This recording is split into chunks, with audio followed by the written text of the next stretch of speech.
Peace and blessings, family. Peace and blessings. Y'all come on in, come on in, come on in, come on in. Welcome, welcome, welcome. So today we're going to be kicking off day one of the Mindful Moments Challenge. And for those of you that are a little bit behind from catching up for what the Mindful Moments Challenge is, this is a lifestyle challenge that's designed to help us better understand our stress and work towards implementing the strategies that we need to better control our stress. So come on in, come on in. We're gonna get started with this challenge, and we're gonna start by breaking down our Mindful Moments ebook. And if you signed up for the Mindful Moments Challenge, you should have access to the Mindful Moments ebook.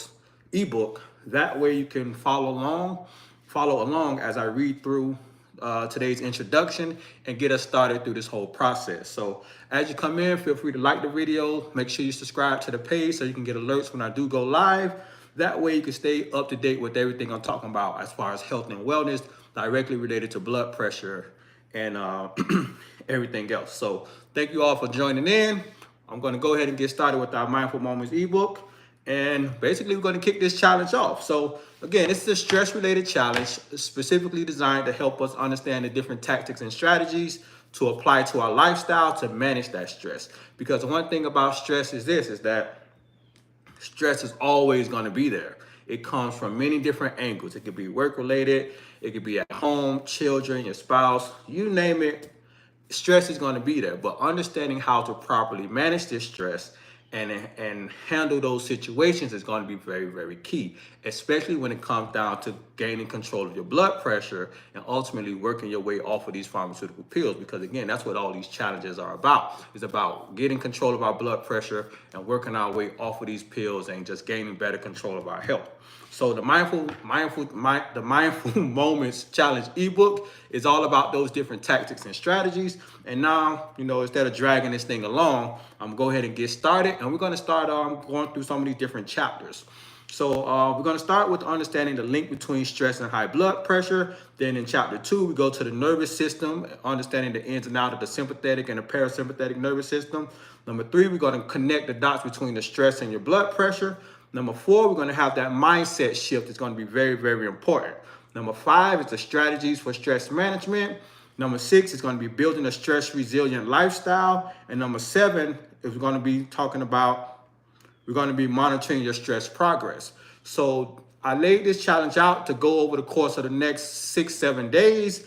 That way we can start understanding what these things look like. So if you guys, again, if you haven't subscribed already to the page to get the notifications when I go live, make sure you do so. That way when I show up at 7 o'clock every night, you're able to follow along, understand these different tactics and strategies, and apply them to your lifestyle. So tonight, I'm going to go through a couple chapters, most likely just 1 and 2. That way we can kick things off and we can start understanding stress a little bit more. And then as we continue to move forward, we'll dive into the different strategies and tactics to help us understand what we can do in different time frames to continue to manage our stress. So today, right now, we're going to be getting into the link between stress and blood pressure. So one thing I'd like to do when I'm teaching is basically help people understand the root cause of everything, because the more you understand about what you're dealing with, the better you're going to be able to handle it moving forward. So I like to go into the ins and outs of it. That way you can kind of connect the dots between your stress issue, your lifestyle, what you're experiencing, and understand how to navigate through this whole process. So if you guys have any questions, feel free to make sure you drop them in the chat. Once I get to the question and answer section of this segment, I'll make sure I double back, answer any questions. And good evening to everyone else as well. I'll answer any questions and we'll make sure we keep moving forward. So to kick things off, let's go ahead and get started. So the link between stress and high blood pressure. And again, I'm reading right from the ebook, so that way you guys can just understand where we're at. So if you have a second device, feel free to bring it up. That way we could just continue to move forward. So the link between stress and high blood pressure.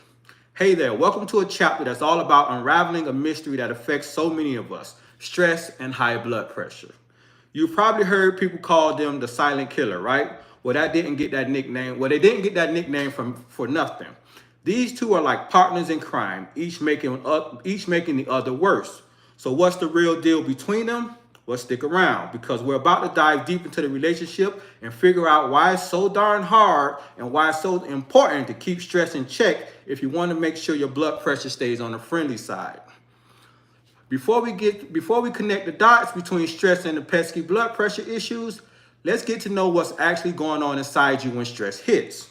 You ever heard of the fight or flight response system? That's what's part of your sympathetic nervous system.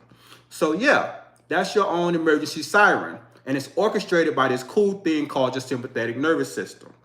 So imagine you're walking in a dark alley and you hear footsteps behind you. Your sympathetic nervous system kicks in like a superhero, flooding your system with stress hormones like adrenaline and cortisol. Why? To prepare yourself for action. Why? To prepare for action. Whether that's to run like the wind or to face whatever's coming head on, it's like your body's own personal alarm system that's saying, hey, we've got a situation here, let's deal with it. But here's the kicker. This system isn't too great at distinguishing between a real threat and, let's say, a stressful email from your boss. So it can get activated more often than you like, and that's where things get tricky for your blood pressure. So I'm gonna stop right there before we continue to get in, and we're gonna talk about this fight or flight response system, the sympathetic nervous system. So when it comes down to your sympathetic nervous system, this is a natural system of the body. This system is designed to basically alarm yourself and protect you throughout your journey of life. But the difference is that this system doesn't identify stress. It doesn't identify stress in any type of way. Stress is stress no matter how big it is. The same stress you would get from being startled in your home is the same exact type of stress response you would get when you're simply having a phone call, intense phone call with a partner or a boss or things like that. That same level of stress still happens. Your body doesn't differentiate between what's going on. So when you're triggered, this causes the same type of response in your body, no matter how big it is or how small it is. But what happens is that when this system is constantly activated, this is where it becomes very problematic for the body, because now it becomes a chronic stress that leads to tons of different issues. So understanding that your body has no way to monitor what type of stressful situation that it's going through. So it's really important that we understand this. That way, as we're moving forward, we know how to better manage our stress. So here we go.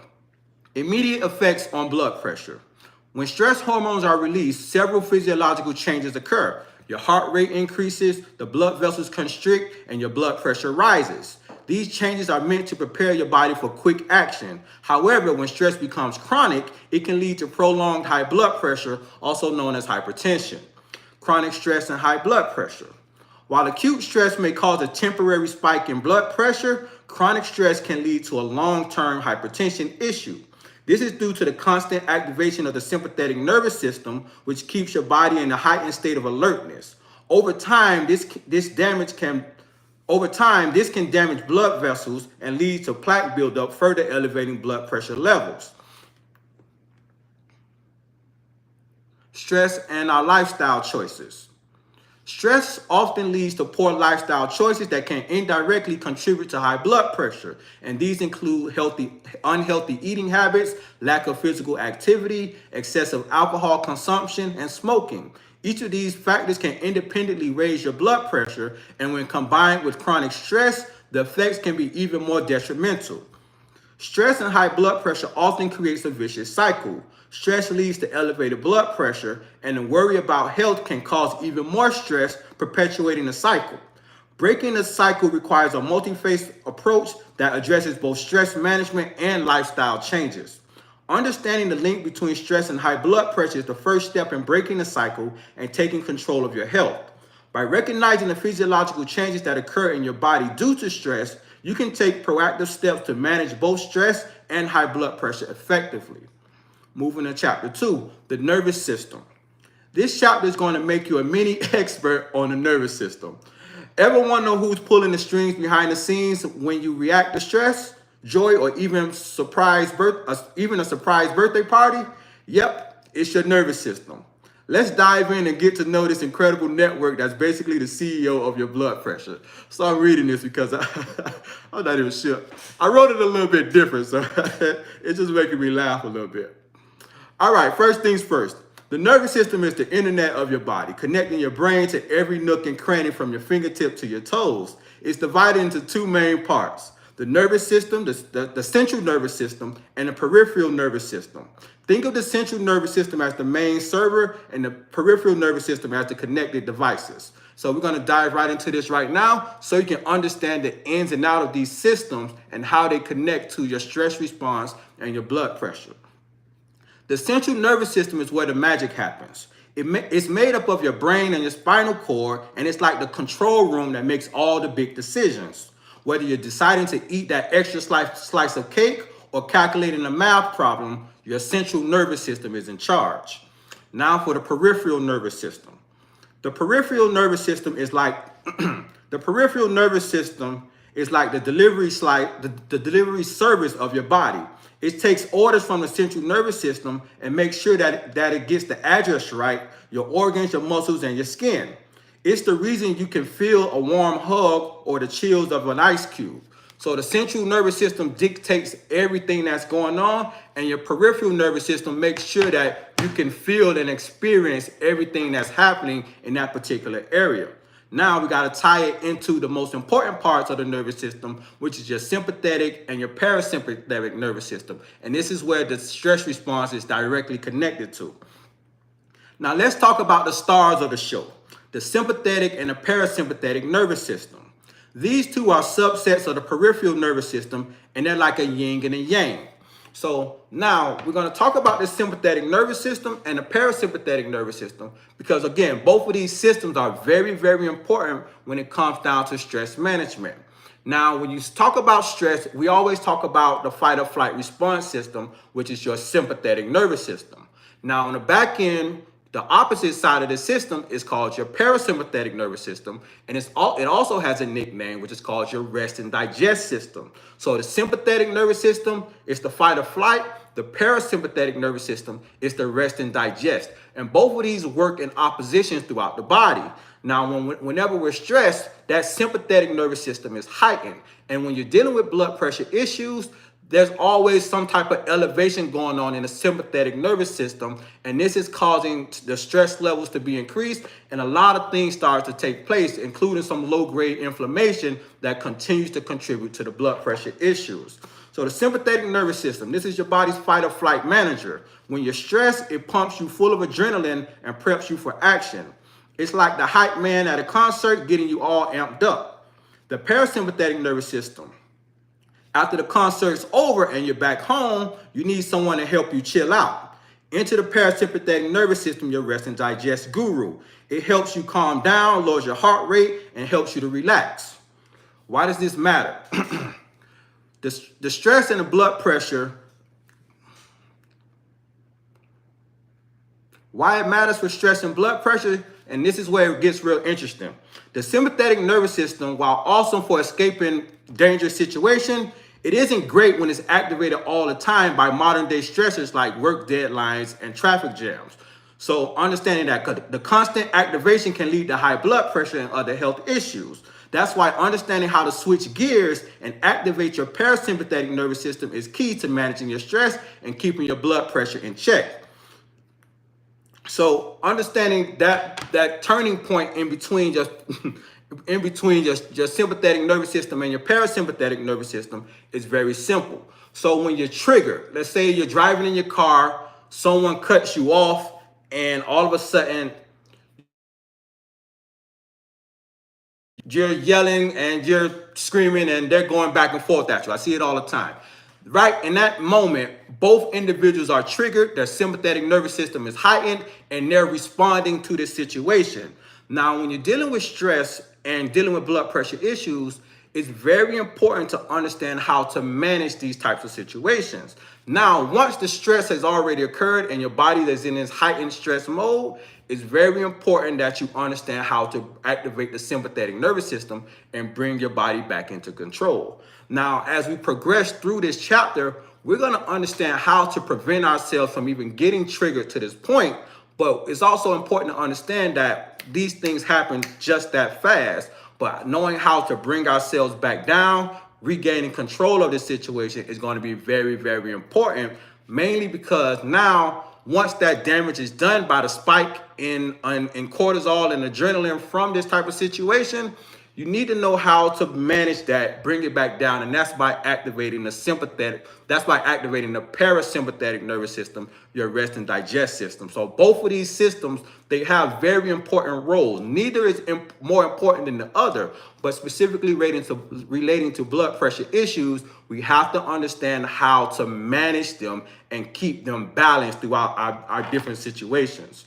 So the sympathetic nervous system, your body's emergency response team. So let's get up and close and personal with the sympathetic nervous system, the part of you that kicks into high gear when you're stressed or facing danger.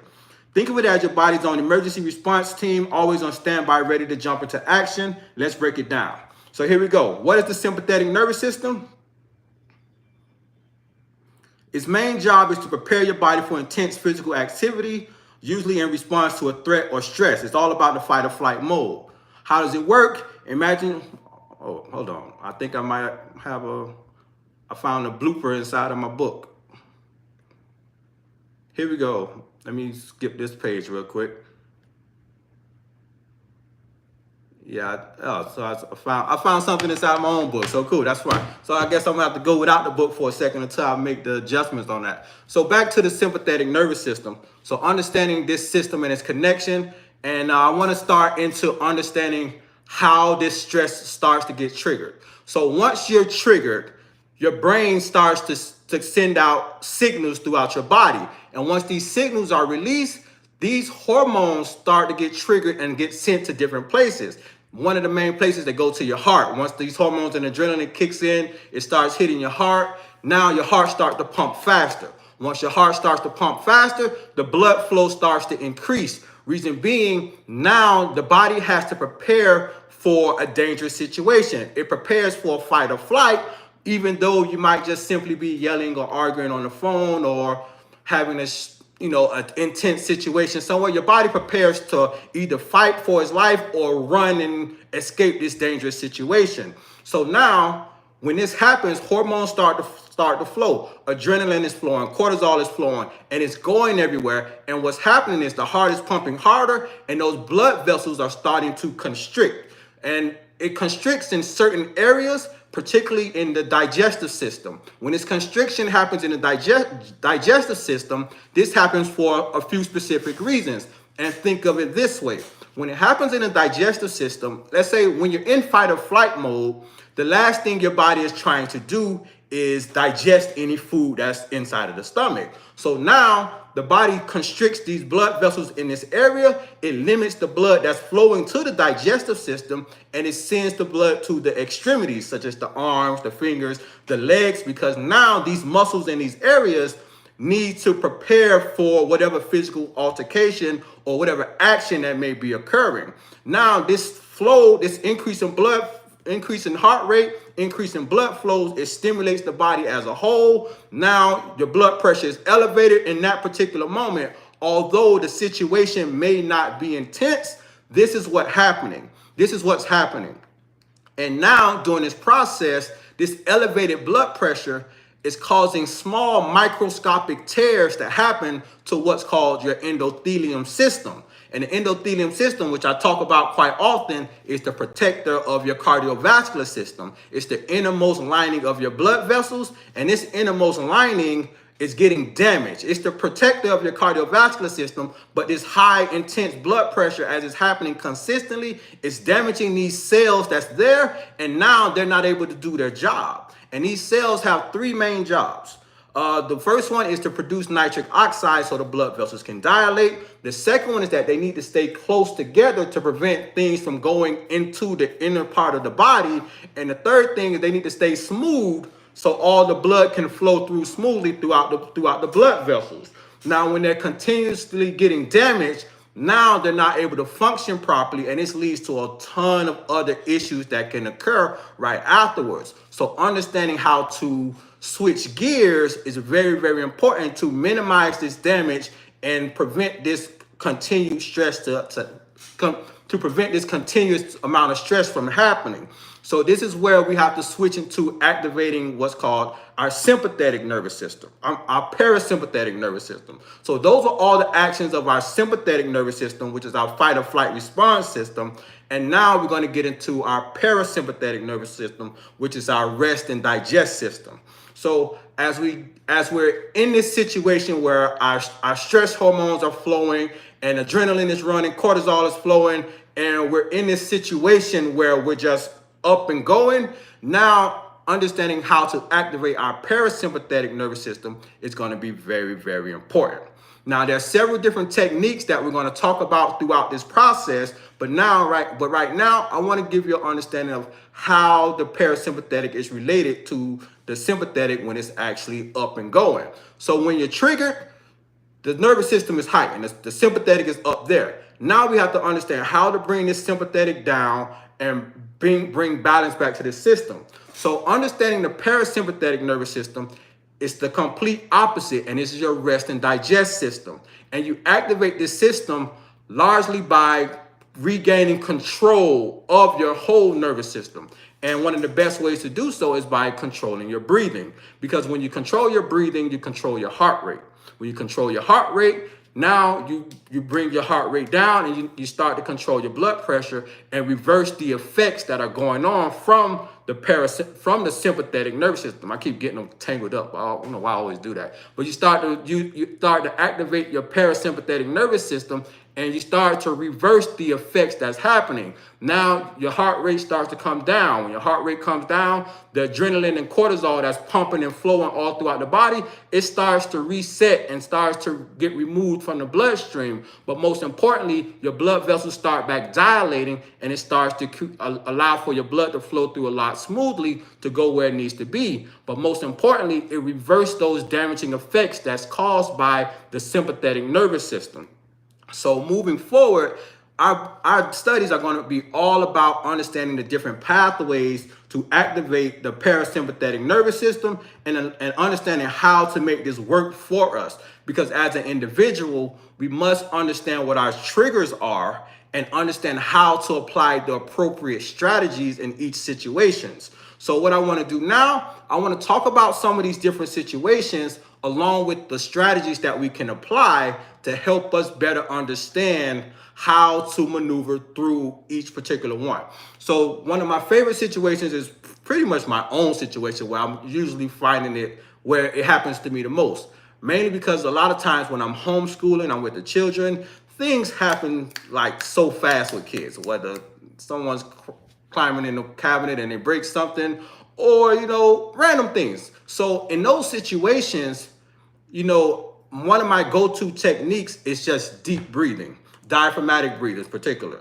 Reason I like to use deep breathing techniques because a lot of these other strategies don't necessarily work in that situation. So I'm gonna talk about these different strategies really quick and then go right back into deep breathing. So 3 of the main strategies that I broke down inside of this ebook is diaphragmatic breathing, meditation, and also deep relaxation. Those are 3 key strategies that we're going to talk about. So in certain situations, diaphragmatic breathing is going to be one of the best one. The next one, meditation, it fits certain situations along with deep relaxation. So understanding how to plug these strategies into your lifestyle is going to be very important. So for me, I find myself to be triggered most of the time when I'm with the children and we're doing multiple things and I'm kind of juggling one child and trying to go to another child, and we're just kind of like moving through, things pop up and things happen. And typically in these types of situations, a stressful moment can happen like out of nowhere. And it's not necessarily the right time for me to stop and meditate and just, sit down in this situation. So now I must find the right type of technique to apply in this scenario. Same thing, like if you're at work and let's say a customer triggers you, or maybe you get a phone call that's just disrupted your day and caused you to be stressed for a particular reason. You can't necessarily sit down and meditate in that moment because you still have a flow to do, or you still have things to keep up with. So understanding that diaphragmatic breathing is the type of technique that will be perfect for you to apply in this different strategy. So understanding that this is going to allow for you to control your breathing and settle yourself once again.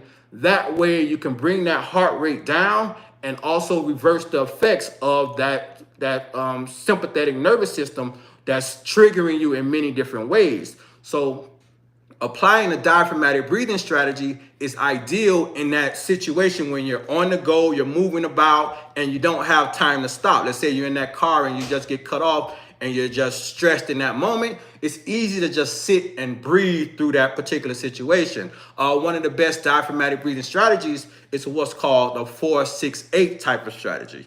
And what a 4-6-8 strategy is basically you want to inhale for 4 seconds and you exhale for 4 seconds, and you want to do that 4 times. Then you inhale for 6 seconds, you exhale for 6 seconds, and you do that 6 times. Then you inhale for 8 seconds, and you exhale for 8 seconds, and you do that 8 times, 4, 6, 8. And that's a simple 5-minute strategy that you can do that's going to allow for you to regain control of your breathing and come back to this particular moment to bring down that elevated stress level and relax in order to kind of reverse that stressful moment. This breathing technique will allow for you to just regain control, analyze your thoughts of what's going on, and just settle yourself and not be so triggered in that particular moment. This is really good at reversing the effects of what might have just taken place and just halting stress in that particular moment. And that's what's very, very important. When you find yourself triggered in that moment, stopping right there, analyzing the situation and hitting that reset button, and a quick breathing session is going to allow for you to do that. You could do that sitting at your desk. You could do it sitting in your car. You could do it in the bathroom. You could do it wherever you are by just simply settling yourself and going from there. Kelly, come here real quick.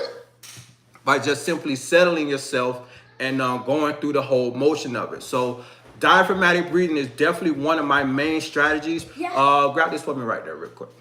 This? Right there, the blue thing. Diaphragm, the other blue thing. Oh. The diaphragmatic breathing, yes, that one right there. In your hand. The blue thing in your hand. Sorry. Thank you. Diaphragmatic breathing is definitely one of those techniques that you can apply on the go. It's something that's really simple to learn. And one thing that I understand to be the hardest part about diaphragmatic breathing is just being consistent and remembering to apply the strategy to your lifestyle. That's one of the toughest things about stress management techniques. It's just making it a part of your routine, applying it in, and making sure that you're being consistent with the strategies. Because sometimes we're so busy, we're so on the go with different things happening through our day-to-day lives, we really don't take the time out to sit down and practice these strategies. But when you're dealing with blood pressure issues that are directly related to your stress levels, it's very, very important that we understand how to apply these strategies. And one of the best things that you can do is to allow yourself to get ahead of the problem. For instance, let's say if you know you're triggered every time you go to work. You go to work, and as soon as you get it, before you get out the car, you just know that this particular coworker that you work with on this day just gives you a hard time. Take a second and do some deep breathing and focus on that particular situation. Just like, man, I'm sick of Kellen. He's going to give me a hard time today, but I'm not going to let him work my nerves. And, just do some deep breathing on this situation, and a number of things are going to happen. Now, he's not just going to magically disappear, but one of the things that's going to happen is this. You're going to bring your problems to the front of your mind. Your problems are going to now, instead of being back here, they're going to come to the forefront of your mind. And when they come to the forefront of your mind, you're going to be in a better position to actually manage them. And this is going to allow for you to stay in front and stay in control of these particular situations. If you know this particular person triggers you, and you focus and you breathe and you know that this is a stressful situation, this allows for you to control the situation a lot more, and you're better able to manage the impact of the stress before it actually even happens to you. So one of the biggest things about stress is this. The best way to manage your stress is to prevent it from having that direct impact. Because one thing about it is once you're stressed, the damage is already done. The blood pressure goes up, and it's just up there, and now eventually it'll come back down, but your trigger is up, and now you got to bring it down. But if you approach stress with mindfulness, and you start to be proactive with stress management techniques, this is going to allow for you to actually take better control of this situation and be in the forefront of it. And that situation that your partner or your coworker or whoever you're with that triggers you, that situation, you'll be better, you'll be in a better position to actually manage it and control it moving forward. So understanding that preparation is going to be one of the best things that you can do, and understanding how to apply the different strategies to your lifestyle are going to be very, very important. And again, it all depends on your situation and where you're at and what you're doing, but bringing it all together is going to be key. So that's one situation there. Number two, I want to talk about the biggest type of stressors that I see through most of my clients that I work with, which is going to be that stress at work that's getting carried over into the home atmosphere. That's one of the second biggest situations that I see quite often, where an individual might have a stressful job. Let's say they might be a correction officer or police officer, or they might deal with, they might be a nurse in a certain, let's say in a hospital, in an ER, emergency room, and they're in a stressful environment all day. One thing that I see is that stress from that environment tends to carry over into the household, and it kind of just bleeds into everything else that's going on at home. So understanding how to separate this stress is going to be very, very important. And that's where the next stress management technique comes in, which is like deep relaxation. And deep relaxation has a really broad range. A lot of different techniques fall under this category. So I'm going to break down this technique and this strategy. That way you can understand a little bit deeper about it and how to apply it. So one thing about work stress is this. Like if you've ever been stressed at work, the last thing you want to do is just come home and then just have to deal with the stress in the home environment, because those are going to be two different stressors, but separating them is going to be very, very important. So when ideally, this is going to be the best practice with this deep relaxation technique. Whenever you're stressed, whenever you're leaving a stressful environment and you're coming home or you're going into another environment, you want to make sure that you're able to separate the stressors themselves, because that home stress and that work stress, those are two different things. You don't want them to come together, because a lot of times many people can't separate home and work, and everything just runs together and they're in this constant cycle of stress. So when you get home, and I'm going to use home as an example, that's going to be the best one I have right now. When you get home, the first thing you should do is start to unwind. So if you're in a uniform, take your uniform off, put it away, go through the whole motions of resetting. So if you take your uniform off, put it away. If you shower up, that's great. Now the next thing you should do is simply lay down on the comfort of your bed, on your floor, on your chair, wherever it is, from whatever environment, just find yourself a spot to lay down.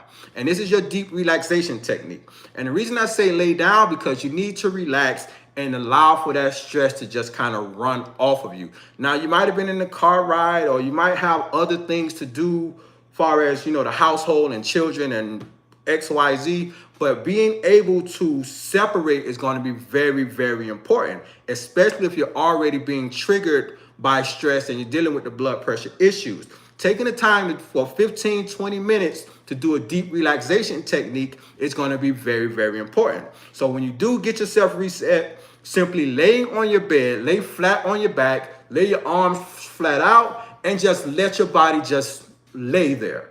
And what's going to happen is you just want to lay back and you want to relax for at least 15, 20 minutes. And this is going to allow for the stressful situation to just kind of dissolve. And what's happening is your parasympathetic nervous system, your rest and digest system is starting to activate. And that elevated stress levels from that job is going to be decreased, because your parasympathetic nervous system is going to start to balance things out. Now, during this situation, I know for myself in particular, sometimes I've even felt falling asleep by simply trying this type of practice. And there's nothing wrong with falling asleep, even though you might not want to. There's nothing wrong with falling asleep during a situation, but this is something that can happen quite often, especially when you're triggered or you're highly stressed, because when that parasympathetic nervous system kicks in, that rest and digest system will allow for you to just kind of fall asleep in that particular moment. But the main thing is, when that parasympathetic nervous system kicks in,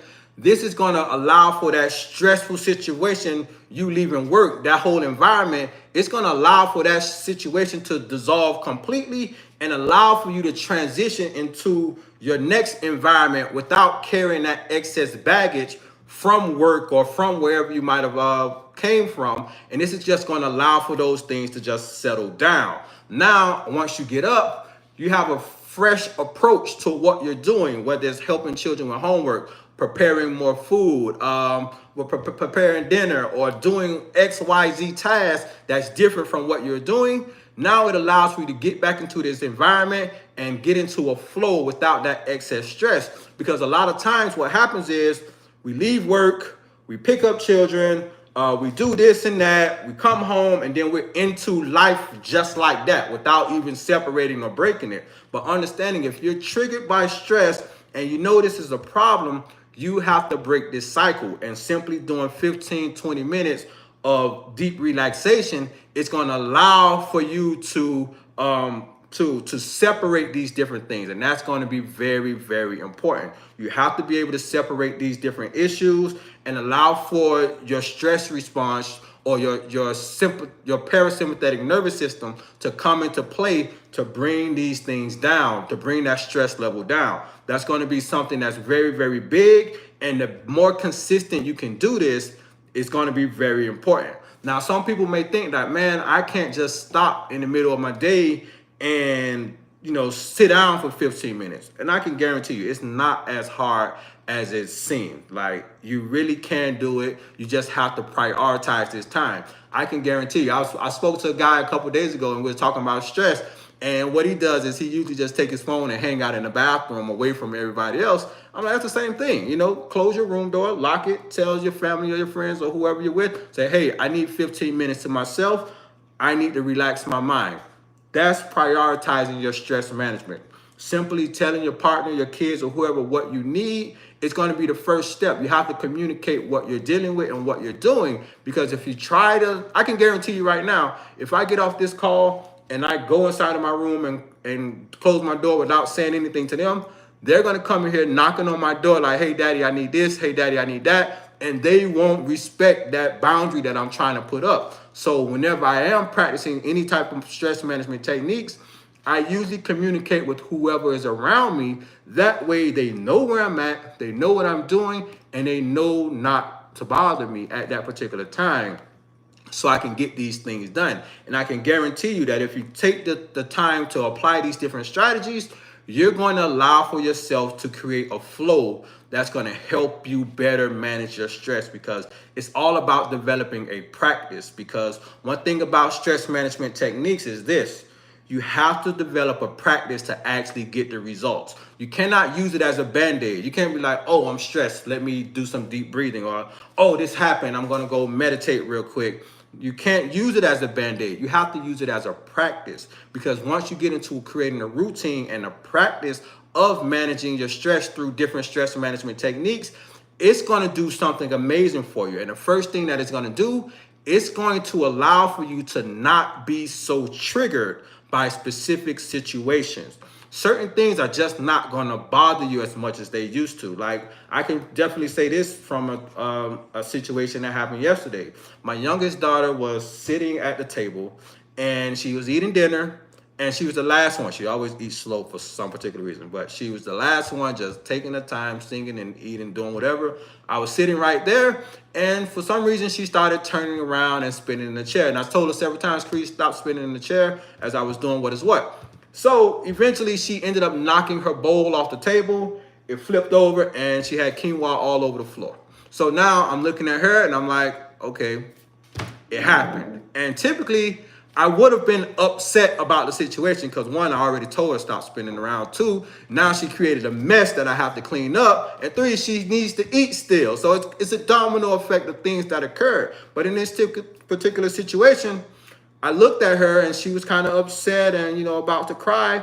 And I kind of stopped and was like, okay, well, this is the situation I was telling you about. And now I went into the reasons about why I wanted her to sit still and stop spinning around. Now, we talked about the consequences of what just took place. And this whole situation allowed for me to just kind of bring it down to a certain level to where now, instead of being upset about what transpired, I can just communicate my problems with her. And we sat there for a second. We talked about what just happened. She was upset about it. I had to do some breathing really quick to just calm her down. And I told her to just go ahead and grab a couple fruit for dinner, and we called it a day. Just like that, I cleaned it up, finished on about my day, and that was it. And that situation, the reason I highlight this situation is because I know that that's a very triggering situation, especially for parents. When you told a child to stop doing X, Y, and Z, they keep doing it, and then something happens that you knew was eventually going to happen.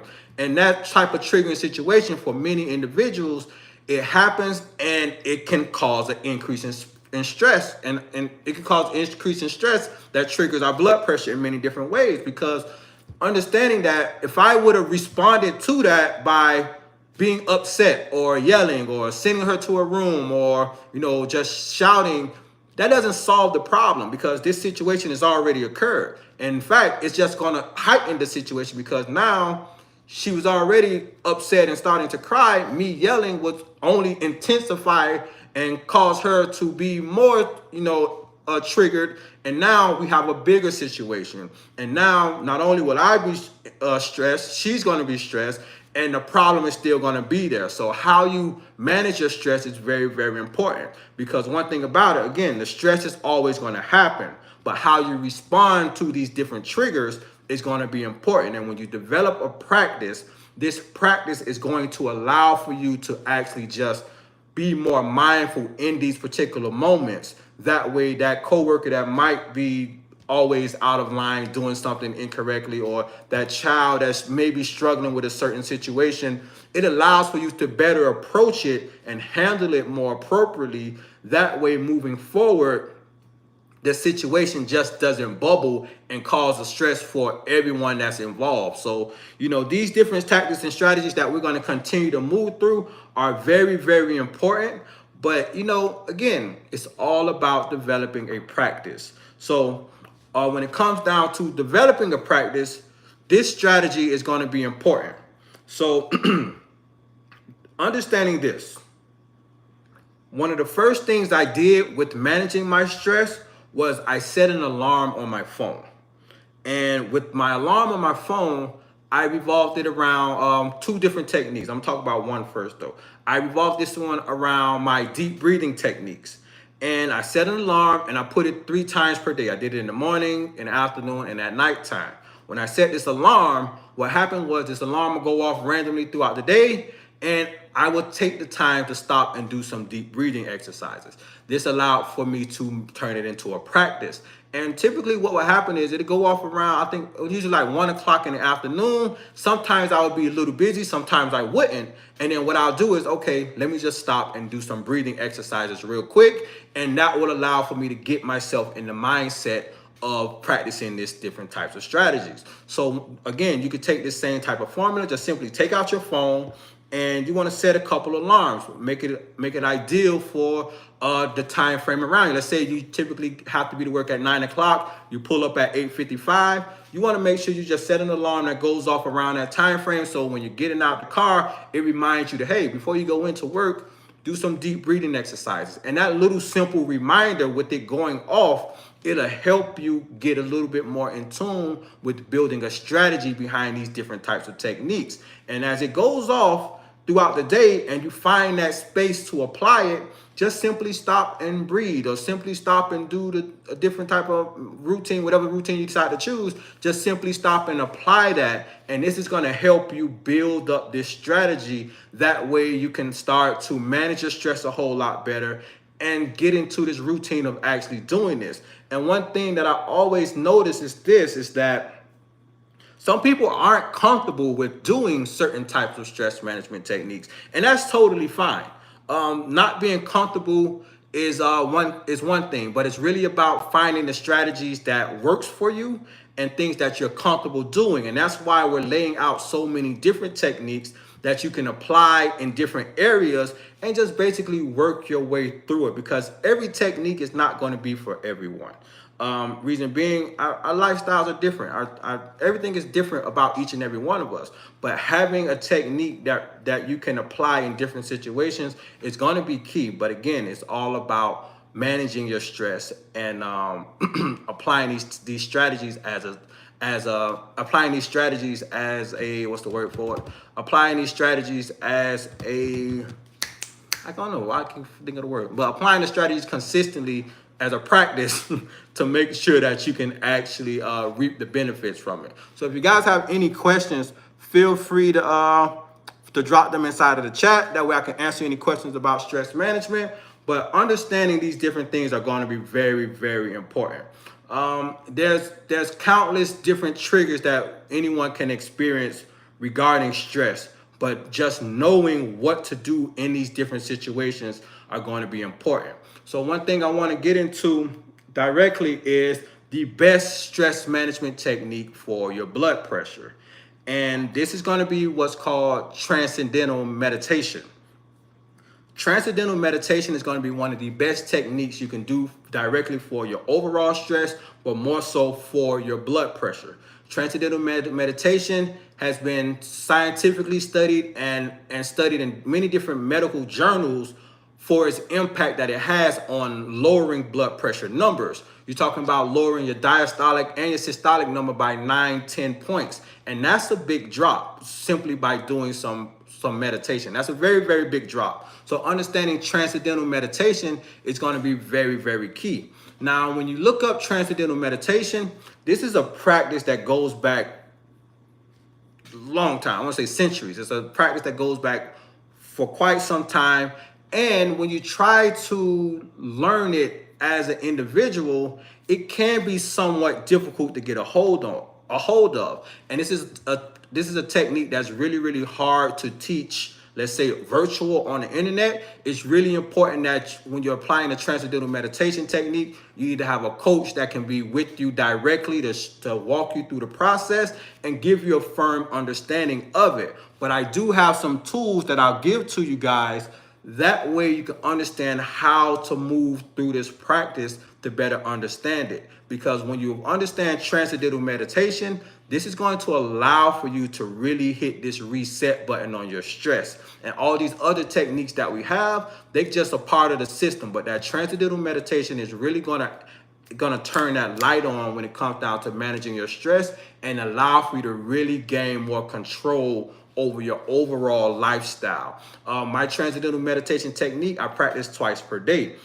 First thing in the morning when I get up, I sit down and I start meditating right out of the gate. Reason being, my day goes from 0 to 100 really quick. And if I skip my meditation session, I will feel it as I carry throughout my day. So first thing when I wake up, before I even go and brush my teeth, I roll out my bed, I sit on the floor, and I just get myself going to relax my mind and go. Before I even touch my phone, before I grab anything, I just settle myself, get through my meditation practice before I get going. Because what happens now, I already reset my mind and I'm focusing on just what my goals are, what I'm trying to accomplish for the day. And one of the best things I can say, one of the best benefits I can say, simply doing this transcendental meditation, coming out of it, I feel I feel so rejuvenated, mainly because it just gives me a new focus and my energy levels really shift. And I can liken it to like probably getting an extra 30 minutes, 45 minutes of sleep. Just doing that transcendental meditation, my mindset shifts, my focus shifts, and now I'm ready to dive into my day. That's how I start off right out of the gate. Now, my second time when I'm usually practicing it, my second time when I'm practicing it typically happens before dinner time. Again, it's like when you're activating your parasympathetic nervous system, this is a rest and digest system. And I use it typically before dinner time. When I do it before dinner time, this allows me to continue to just settle myself down and move through the whole cycle. And this practice, usually I started off simply by doing 10-15 minutes, because jumping out of the gate trying to do 20 minutes or longer of meditation, it can be very, very difficult for an individual that's new to this process. So I started out with 10 minutes, 15 minutes, and built myself up to a 20-30 minute practice. And some days are longer than others, some days are shorter, but mainly I try to make sure that I'm consistent doing this practice. And that's one of the main things. You have to be ready to show up for yourself and be consistent through this process as you're applying these different strategies. So, when it comes down to meditation, you don't want to say, oh, I'm gonna sit here and meditate for 15 minutes. 15 minutes is a long time for an individual that's just starting out. So setting a realistic goal for yourself is important. Let's say 5 minutes, 10 minutes, just building your way up there. This is how you're going to just start to build a really good practice. And one thing about meditation is this, and stress management in general is this: your practice is going to be very different from someone else's practice. You can't compare your practice with my practice with their practice. It's going to all look different because we're all unique individuals. But understanding your practice and growing in your practice is going to allow for you to gain better control. And most importantly, you're going to see real-time results in the way you're thinking and approaching things. And most importantly, your blood pressure. You're going to see real-time results. Just like we did all these other challenges, like the fruit and salad challenge and the pressure purge challenge, and everyone was seeing results like in real time, blood pressure dropping and coming down and starting to regulate. Same thing with meditation. It doesn't take months and years of practice to develop this strategy. Of simply applying it and being consistent, you're going to see these results start to showcase themselves as you continue just to apply it and move forward. So that's one of the most important things about it. But being consistent and developing a strategy is going to be very, very important. So again, for my transcendental meditation strategy, I start out first thing in the morning, and the next time I get it, I'm doing it twice a day. The next time I'm doing it is typically right before dinner. And this just brings balance to my lifestyle, and it really helps me when it comes down to everything I got going on. Because again, I got 3 children that I got here. I'm running the business. I'm homeschooling. It's a lot of moving pieces. So understanding those different moving pieces and meditation really just keeps me centered. And I also apply these types of strategies to their lifestyle as well, which we'll talk about probably as we wrap up this challenge. I didn't have that listed inside of our guide, but I'll talk about how I apply it to my children's lifestyle, because I think that's where it really benefits me the most, because I have them practice stress management techniques and I can see the results in it daily. And when we don't get those stress management techniques, starting from the littlest one to the oldest one, I see it in their attitudes, their actions, and the different things that they have going on. I find them doing things they typically won't do. They're bickering back and forth with each other. So I make sure that I keep them on that stress management path, and it allows for them to just stay in alignment and just be in better control with their own stress. Because as individuals, stress, we're all dealing with our different situations. My situation, their situations, yours, your spouses, your children. We're all stressed in different ways. So practicing stress management is going to be very, very important when it comes down to just shifting the focus and just applying the strategies, especially when it comes down to just correcting blood pressure issues. So we talked about a couple strategies, but now as we move forward throughout this session for tomorrow, I want to make sure that we're understanding the ins and outs of it. So tomorrow, when we dive into it again, tomorrow at 7 o'clock, we're going to go more into the deeper aspects of transcendental meditation.